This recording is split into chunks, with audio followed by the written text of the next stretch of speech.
Dapat nating alalahanin kung gayon na ang pag-aasaway itinatag ng Diyos at ito'y para sa kapakinabangan, kaligayahan ng mga tao na kanyang nilalang. Hakbang palapit sa'yo, kabatong hinapol ang paghinga. Ang mga salitang para sa'yo. Hello babe, I can't believe na ikakasal na tayo. Dati kasi inaasar-asar mo lang ako sa school, nung college classmates pa tayo. Tapos di ko akalain na tayo pala ang nakalaan para sa isa't isa. Heto na ko, lalapit na sa'yo. Ipapadama na ang nadaramang pag-ibig.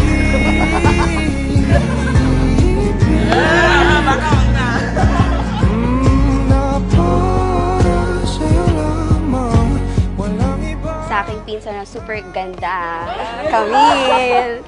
Aking kapatid na maldita. Okay. Para sa'yo lamang, walang iba, lang iba.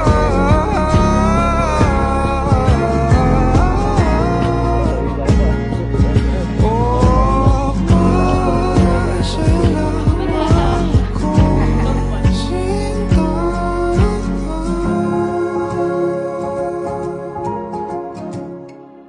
Hi babe, here is my gift. Pagpasensyahan mo na if yan lang gift ko dahil nasimot na rin budget natin. Charis.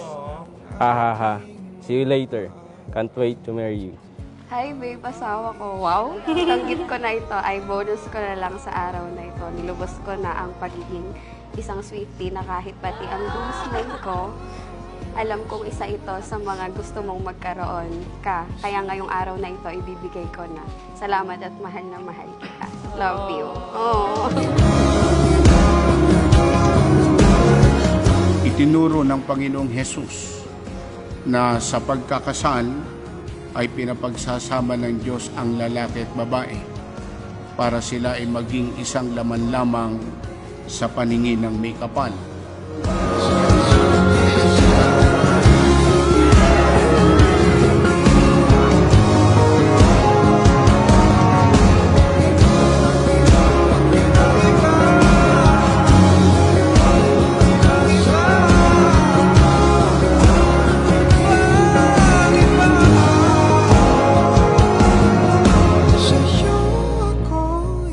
Hi babe ko, my future asawa.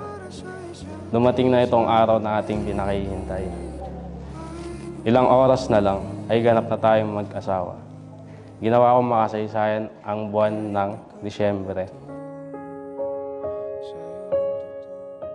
Si Mike, sobrang bait na tao niyan. Sobrang bait niya. Napakahaba ng pasensya niya sa akin. Kaya simula nung naging kami, talagang ramdam mo naman yun kapag bigay sa'yo ng ama pag pinagpanata mo.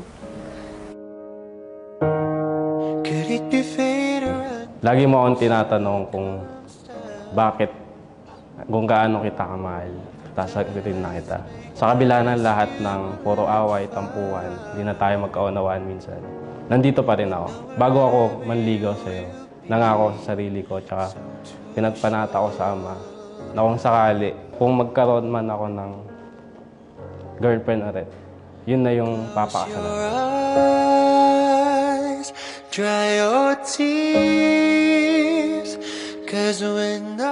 Parang kailan lang naging tayo, tapos ngayon ikakasal na. I will marry the man I love. Di man naging madali mga pinagdaanan natin. Salamat kasi nanatili ka sa tabi ko at di mo ako iniwan. Kalimutan natin ang mga hindi mabuting nangyari sa buhay natin at papalitan natin ito ng magandang karansan.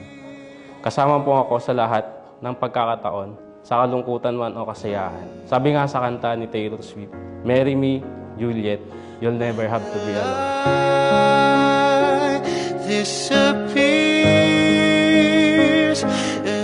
Sorry if minsan nagkakaroon talaga tayo ng mga di pagkakaintindihan. Pero kahit ganun, you chose to stay.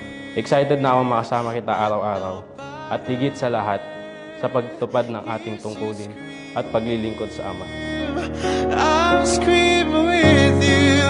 You'll be safe here in my arms. Mahal ko, ito na.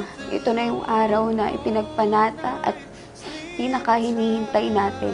Noon, ipinagpapanata ko lang na sana bigyan ako ng ama, ng lalaking mamahalin ako ng totoo. Hindi ako nabigo kasi ibinigay ka niya sa akin. At higit pa sa ipinagpanata ko. Be safe. You'll be safe. You'll be safe here. Dahil dito'y iiwan ng lalaki ang kanyang ama at ina at makikisama sa kanyang asawa at ang dalawa ay magiging isang laman. Kaya hindi na sila dalawa, kundi isang laman. Ang pinapagsama nga ng Diyos ay huwag papaghiwalayin ng tao.